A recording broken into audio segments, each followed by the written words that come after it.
بسم اللہ الرحمن الرحیم۔ وضو میں 4 فرض ہیں۔ پیشانی کے بالوں سے ٹھوری کے نیچے تک اور ایک کان کی لو سے دوسرے کان کی لو تک پورے چہرے کا ایک مرتبہ دھونا۔ یہ جو بیچ میں آ رہا ہے نا، یہ حوالہ ہے، آپ کوئی بھی کتاب میں حوالہ دیکھ سکتے ہیں۔ دونوں ہاتھوں کو کونیوں سمیت ایک مرتبہ دھونا، یہ بھی حوالہ آیا۔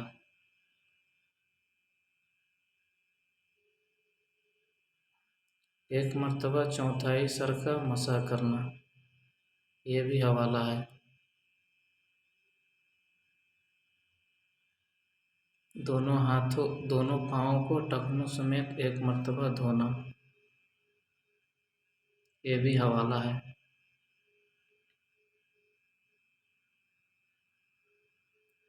نوٹ: ان اعضاء کو دھوتے وقت بال برابر بھی جگہ سوکھا نہ رہے ورنہ وضو نہیں ہوگا۔